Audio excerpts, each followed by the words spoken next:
कड़कनाथ सेठ के दो बेटे थे। बड़ी बेटी का नाम कालू कौआ और छोटी बेटी का नाम बंटी कबूतर था। कड़कनाथ सेठ की उम्र हो गई थी और वो अपनी आखिरी सांसें ले रहा था। मेरे बच्चों, मेरा वक्त आ गया है। मैं किसी भी वक्त तुम्हें छोड़कर जा सकता हूँ। मैंने अपनी जिंदगी में कुछ भी नहीं कमाया है, इसीलिए बंटवारा किए बिना दोनों भाई प्यार से रहना। आपकी यही इच्छा है तो हम कभी भी बंटवारा नहीं करेंगे, आप निश्चित रहिए। ऐसा कहते हुए कड़कनाथ सेठ के दोनों बेटे उसे भरोसा दिलाकर परेशान मत होने को कहते हैं। ऐसे ही कुछ दिनों बाद कड़कनाथ सेठ की मौत हो जाती है। कालू और उसकी पत्नी टुनटुनी चिड़िया दोनों पुराने ख्यालात के होते हैं और बड़ों की बात का मान रखने वाले। आगे बढ़ने से पहले एक माँ के बिना घर चलाना कितना मुश्किल होता है, जो दिन रात अपने परिवार और बच्चों के लिए काम करती है। तो आज उस प्यारी सी माँ के लिए एक लाइक और एक सब्सक्राइब जरूर कर देना और साथ ही अपनी प्यारी सी माँ के लिए कमेंट में ये इमोजी जरूर सेंड कर देना। लेकिन वही बंटी कबूतर और उसकी पत्नी पिंकी चिड़िया, वो दोनों पढ़े लिखे और केवल अपने बारे में ही सोचते हैं। एक दिन पिताजी खत्म, उनकी बात भी खत्म। अब हमें बंटवारा कर लेना चाहिए। जल्दी से अपने भाई से बात करके अच्छा वाला हिस्सा अपनी तरफ कर लो। अगर तुम नहीं बोल रहे बंटवारे की तो मैं टुनटुनी भाभी से बात कर लेती हूँ। हाँ पिंकी, ठीक है, तुम ही कर लो बात, क्योंकि मेरी बात उन्हें ज्यादा बुरी लगेगी। ठीक है, मैं आज ही बात कर लेती हूँ उनसे। ऐसा कहते हुए पिंकी चिड़िया टुनटुनी चिड़िया से बात करती है। टुनटुनी भाभी, हमें बंटवारे के बारे में सोचना चाहिए, क्योंकि अब हमारे बच्चे होंगे तो उनकी पढ़ाई, उनके खर्चे सब अलग अलग होंगे, इसलिए हम बंटवारा कर ही लेते हैं। नहीं पिंकी, ऐसा मत बोलो। तुम्हारे कालू भैया को बहुत दुख होगा। हम आपस में मिलजुल कर रह लेंगे और जो भी घर का खर्चा होगा उसे तुम चला लेना। हम तुमसे खर्चों के पैसे मांग लेंगे, लेकिन तुम बंटवारे की बात मत करो।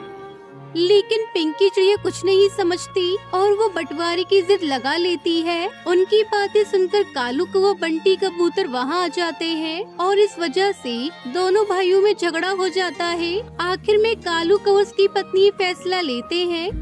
हम पिताजी की बात की इज्जत करते हैं, इसलिए पिताजी का जो भी है वो सब तुम ही रख लो। हमें कुछ भी नहीं चाहिए उसमें से। मैंने अपनी कमाई से एक छोटी सी जमीन खरीदी थी, हम वहीं पर एक छोटा सा घोंसला बनाकर रह लेंगे। ऐसा कहते हुए कालू कौआ और उसकी पत्नी टुनटुनी अपना सामान उठाकर वहाँ से चले जाते हैं। उनके जाने के बाद बंटी कबूतर और उसकी पत्नियाँ खुशियाँ मनाते हैं। अरे वाह, ये दोनों मूर्ख तो सच में सब कुछ छोड़कर चले गए। अब जो भी है सब हमारा ही है। हमने थोड़ी कुछ कहा था, वो खुद अपनी मर्जी से गए हैं। जाने दो उन्हें। आज हम एक छोटी सी दावत करेंगे यहाँ पर। कालू कौआ और उसकी पत्नी अपनी छोटी सी जमीन में एक आम के पेड़ के पास अपना छोटा सा घोंसला बनाकर रहते हैं। घोंसला बनाते समय उनकी गलती की वजह से गिलहरी का घर टूट गया था, इसलिए कालू कौआ टुनटुनी उनके लिए एक छोटा सा घर बनाकर देते हैं। उनकी अच्छाई देखकर गिलहरी खुश होती है और रात में एक जादुई वरदान देकर वहाँ से गायब हो जाती है। अगले दिन टुनटुनी, तुम्हें ये आम का पेड़ कुछ बदला हुआ लग रहा है? हाँ, मुझे भी ये पेड़ कुछ मोड़ा सा लग रहा है। ऐसा कहते हुए पेड़ के पास जाकर देखा तो उस पेड़ में एक दरवाजा होता है। कालू कौआ टुनटुनी चिड़िया से खोलकर अंदर जाकर देखते हैं। वो पेड़ अंदर से बहुत बड़े घर की तरह था और उसमें हर जरूरत का सामान था। अरे ये सच है सपना। यहाँ पर आओ जी, इस वाले घोंसले में ढेर सारे आम हैं और देखो ये कितना सुंदर लग रहा है, मानो आम का घर हो। जादुई आम के पेड़ के अंदर एक घोंसला था।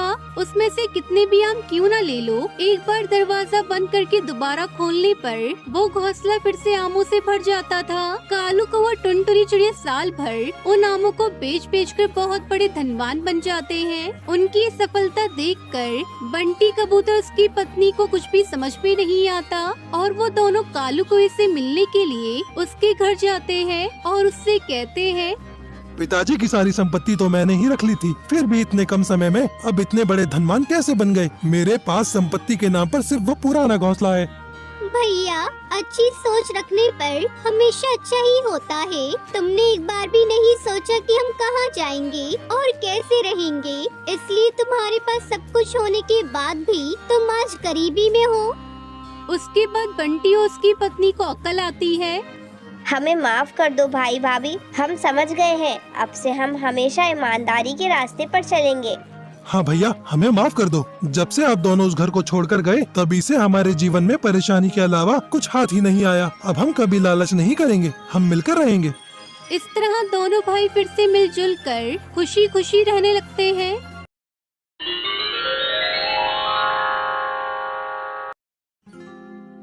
सोनपुर के जंगल में एक पक्षी का जोड़ा रहा करता था। टुनटुनी चिड़िया 2 अंडे देती है और उनसे 2 बेटियां बाहर आती हैं। बेटियों को देखते ही टुनटुनी का पति कालू कौवा नाराज हो जाता है। इन बेटियों को अब ढेर सारा दहेज देना पड़ेगा। ये सब एक दिन अपने ससुराल चली जाएंगी, फिर बुढ़ापे में मेरा क्या होगा। अजी, आप नाराज क्यों होते हो? अगली बार बेटा आ जाएगा। देखो ना, हमारी कितनी प्यारी प्यारी बेटियां हैं। एक बार तो इन्हें प्यार से गले लगा लो। लेकिन कालू कौवे को तो बेटा ही चाहिए था। वो घर से बाहर चला जाता है। कुछ महीने बाद टुनटुनी फिर से अंडा देती है। तब तक आप लोग हमारे इस वीडियो को लाइक और अगर आपने हमारे चैनल को सब्सक्राइब नहीं किया है तो जल्दी से सब्सक्राइब कर लें और कमेंट सेक्शन में जरूर बताएं कि आपको हमारी ये कहानी कैसी लगी। पता नहीं इस बार अंडे से बाहर बेटा आएगा या बेटी, मुझे बहुत डर लग रहा है। हे भगवान, मेरी विनती सुन लेना, इस बार मुझे बेटा ही देना। टुनटुनी चिड़िया को चिंता सताने लगी। धीरे धीरे वो काफी कमजोर हो गई और बीमार पड़ गई। जब टुनटुनी चिड़िया की सहेलियों को इस बात का पता चलता है तो वो टुनटुनी चिड़िया से मिलने आती है। ये तूने अपनी कैसी हालत बना रखी है टुनटुनी? तुम्हारी बेटियां भी बहुत कमजोर हैं। किस बात की चिंता है तुझे? क्या बताऊं किस बात की चिंता है मुझे? 2 बेटियों की वजह से तुम्हारे जीजा जी मुझसे नाराज हैं और मुझे इसी बात की चिंता हो रही है। कहीं संडे से भी चिड़िया बाहर आई तो मेरे और मेरी बेटियों का क्या होगा? कालू ने तो मुझे पहले ही कह रखा है, इस बार वो दूसरी शादी कर लेगा। ऐसा कुछ नहीं होगा टुनटुनी, तुम बेकार में घबरा रही हो। हम जीजा जी को समझाएंगे, तू चिंता मत किया कर और अपनी बच्चियों का भी ध्यान रख। टुनटुनी चिड़िया कई दिनों तक कालू के घर लौटने का इंतजार कर रही थी, पर वो नहीं लौटा। आखिर में सभी सहेलियां वहाँ से चली गई। कुछ दिनों बाद कालू कौवा घोंसले में वापस आया। उसके बाद टुनटुनी चिड़िया के अंडे से एक चिड़िया बाहर आती है। कालू कौवा टुनटुनी चिड़िया उसकी 3 बेटियों को घर से बाहर निकाल देता है। अब मैं कहाँ जाऊँ? मेरा तो कोई दूसरा ठिकाना भी नहीं है। मैं अपनी बेटियों को लेकर कहाँ जाऊँगी? मेरा तो इस दुनिया में कोई भी नहीं। हे भगवान, तूने बेटी बनाई ही क्यों? क्या हर बेटी को ऐसी ही मुसीबतों का सामना करना पड़ता है? अगर मेरे माँ बाप मुझे पढ़ाते तो मैं कुछ काम ही कर लेती, ऐसे दर दर भटकती तो नहीं। लेकिन मैं अपनी बच्चियों को अच्छे स्कूल में पढ़ाऊंगी ताकि उनकी जिंदगी मेरी तरह ना हो। 2 दिनों से टुनटुनी अपनी बेटियों को लेकर खुले आसमान के नीचे एक पेड़ पर बैठी थी। टुनटुनी के 3 बच्चे भूखे थे। बच्चों, तुम लोग यही मेरा इंतजार करो, मैं तुम लोगों के लिए भोजन लेकर आती हूँ। थोड़ी देर बाद जब टुनटुनी भोजन लेकर वापस आ रही थी, तभी एक बिल्ली ने उस पर हमला कर दिया। उस हमले में टुनटुनी घायल हो जाती है। ये सब चील देख लेता है और फौरन टुनटुनी चिड़िया को बचाने के लिए आ जाता है। चील बिल्ली पर हमला कर देता है, लेकिन बिल्ला चील को भी मार देता है। टुनटुनी चिड़िया ये सब देखकर बहुत रोती है और बिल्ली से कहती है, बिल्लू भैया, मुझ पर थोड़ा रहम करो।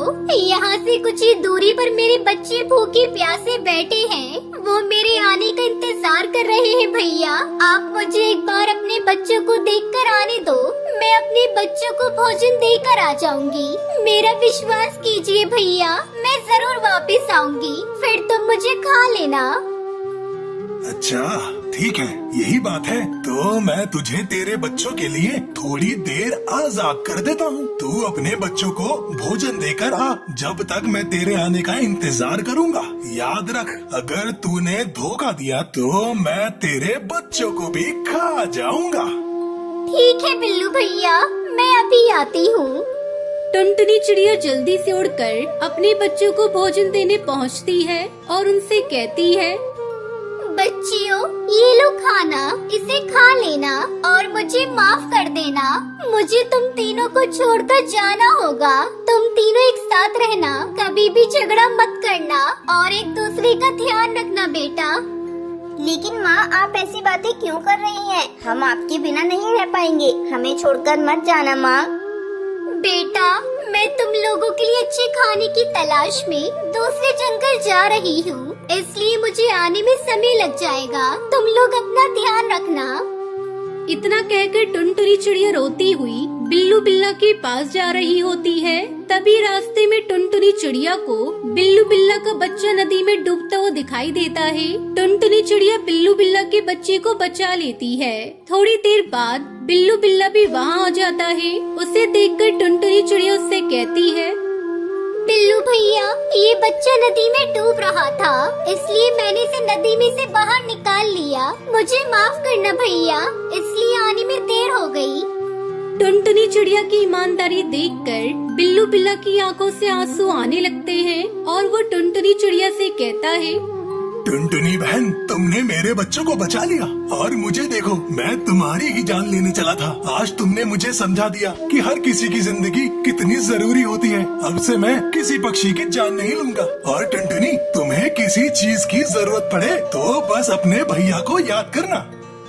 बिल्लू भैया, मेरे पास रहने का कोई ठिकाना नहीं है। मेरे पति ने मुझे घर से बाहर निकाल दिया है। मेरी 3 बेटियां हैं। अगर आप कोई रहने का ठिकाना बता देते तो आपकी बड़ी मेहरबानी होगी। तुमने मुझे भैया कहा है। टुनटुनी, आज से तुम मेरी बहन हो। मेरी कोई बहन नहीं है। मैं तुम्हारी और तुम्हारी बेटियों की रक्षा करूंगा। मेरा एक बहुत बड़ा मशरूम का घर है। तुम अपनी बेटियों के पास जाओ और उन्हें लेकर आओ। आज से तुम मेरे साथ मेरे मशरूम के घर में रहोगी। लेकिन बिल्लू भैया, मैं एक चिड़िया हूँ। क्या मुझे और मेरी बेटियों को आपके परिवार वाले रहने देंगे? मुझे कोई खतरा तो नहीं होगा ना? नहीं बहना, तुम बिल्कुल चिंता मत करो। जब तक तुम्हारा ये भाई जिंदा है, तुम लोगों का कोई बाल भी बाका नहीं कर सकता।